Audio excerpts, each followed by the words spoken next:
Precautions while using a secondary data. अब आते हैं हम लोग प्रिकॉशंस पे, यानी सेकेंडरी डेटा को यूज करने से पहले हम लोग को कौन सी सावधानी है जो याद रखनी चाहिए, यानी कौन सी चीजें जिसको हम लोग को प्रॉपरली समझना चाहिए तभी सेकेंडरी डेटा यूज करना चाहिए, वो ये टॉपिक में समझेंगे।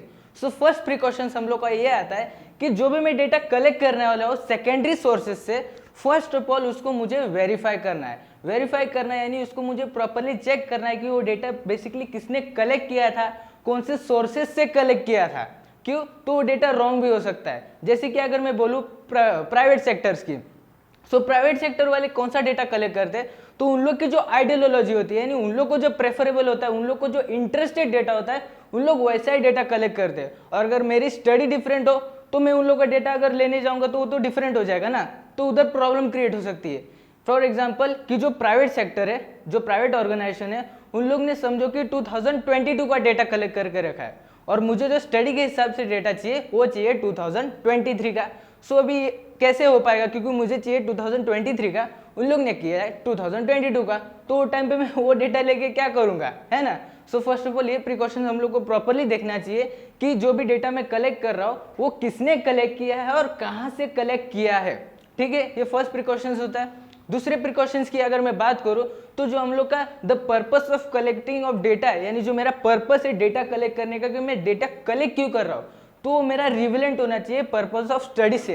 यानी जो भी मेरी स्टडी होगा, फॉर एग्जांपल एग्रीकल्चर, तो मेरे को जो सिर्फ एग्रीकल्चर रिलेटेड डेटा चाहिए, है ना। मैं अभी एम्प्लॉयमेंट का डेटा लेके क्या करूंगा, इसलिए जो मेरा पर्पस ऑफ स्टडी होगा वो रिविलेंट होना चाहिए, यानी सेम होना चाहिए मेरे purpose of collection of data से। यानी अगर मेरा स्टडी एग्रीकल्चर का है तो मेरा जो डेटा कलेक्ट करने का पर्पस है वो भी एग्रीकल्चर के रिलेटेड ही डेटा होना चाहिए। दूसरा डेटा अगर मैं कलेक्ट कर रहा हूँ तो मेरे लिए सही नहीं होगा, तो होगा दूसरा प्रिकॉशंस। तीसरे प्रिकॉशन की अगर बात करूँ तो जो भी मैं डेटा कलेक्ट कर रहा हूँ वो ज़्यादा ओल्ड नहीं होना चाहिए। ओल्ड नहीं होना चाहिए इट मीन्स कि ज़्यादा पुराना डेटा नहीं होना चाहिए, अभी जो करंट पीरियड चल रहा है उसके रिलेटेड ही डेटा होना चाहिए। ठीक है, फॉर एग्जांपल लेते हैं गोल्ड का, कि मुझे जो है गोल्ड के रिलेटेड डेटा चाहिए कि मार्केट में आज के टाइम पे गोल्ड का प्राइस क्या चल रहा है। और मैं अगर डेटा निकालू आधाजी के टाइम का, 90s के टाइम का, तो मैं डेटा लेके क्या करूँगा, है ना। सो इसीलिए बोला गया कि जो भी मैं डेटा कलेक्ट करने वाला हूँ वो करंट पीरियड का होना चाहिए, ये मुझे क्लेरिफाई करना चाहिए फर्स्ट ऑफ ऑल। ये होगा तीसरा प्रिकॉशंस। चौथे प्रिकॉशंस की अगर बात करूँ, सो जो भी मैं डेटा कलेक्ट कर रहा हूँ वो मुझे पता होना चाहिए कि उस डेटे का कुछ स्कोप है कि नहीं, है ना। मीन्स जो भी मैं डेटा कलेक्ट कर रहा हूँ वो मेरे लिए यूजफुल है कि नहीं, वो मेरे लिए कुछ इंपॉर्टेंट है कि नहीं, कि फ्यूचर में मुझे उस डेटा से कुछ फायदा हो रहा है कि नहीं, वो मुझे पता होना चाहिए। फिर अगर रीजन बोलूँ कि मैं वो डेटा जो है कौन से रीजन से, रीजन ये होता है जगह, वो डेटा जो है बेसिकली कौन से जगह से कलेक्ट किया हुआ है वो भी मुझे क्लेरिफाई आना चाहिए। और उसमें जो भी डेफिनेशंस यूज़ किए, जो भी उसमें डेफिनेशन टर्म यूज़ किए होंगे, जो भी वो सोर्सेस में या फिर जो भी डेटा में, वो प्रॉपर होने चाहिए। ठीक है, ये हो गया मेरा कौन सा 14 प्रिकॉशंस।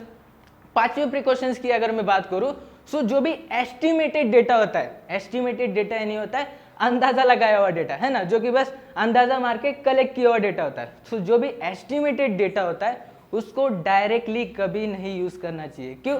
जो एस्टिमेटेड डेटा है, यानी जो अंदाजा मारा हुआ डेटा है, वो रॉन्ग भी हो सकता है, राइट। सो इसी का कारण जो भी एस्टिमेटेड डेटा है उसको कभी भी डायरेक्टली यूज नहीं करना चाहिए। ये हो गया पांचवा प्रिकॉशंस। अब अगर छठवें प्रिकॉशंस की बात करूँ, लास्ट प्रिकॉशंस की, तो जो भी मैं डेटा कलेक्ट करूंगा सेकेंडरी सोर्सेस से, यानी दूसरे के डेटा से कलेक्ट करूंगा।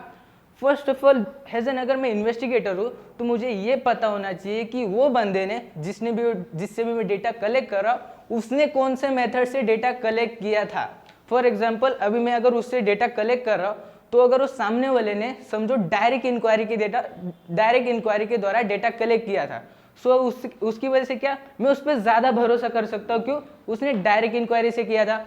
डायरेक्ट इंक्वायरी में क्या होता है, हम लोग पर्सनली जाके लोगों को मीट करते हैं, सो डेटा ज़्यादा रिलायबल होता है, तो इससे मुझे आइडिया हो जाएगा सही है। फिर अगर उसने डायरेक्ट इंक्वायरी से किया है तो मेरे लिए वो डेटा सही है। ठीक है, तो इसलिए बोला गया है कि अगर मैं कोई भी डेटा कलेक्ट कर रहा हूँ, फर्स्ट ऑफ ऑल मुझे वो पता होना चाहिए जिससे भी मैं डेटा उठा रहा हूँ वो सामने वाले ने कौन से मेथड से वो डेटा कलेक्ट करके रखा था, वो फर्स्ट ऑफ ऑल मुझे पता होना चाहिए, ताकि फिर उसके अगर जो भी डिसएडवांटेज है, एडवांटेज है, वो मैं खुद से आइडिया लगा सकता हूँ कि वो डेटा मेरे लिए सही है कि नहीं।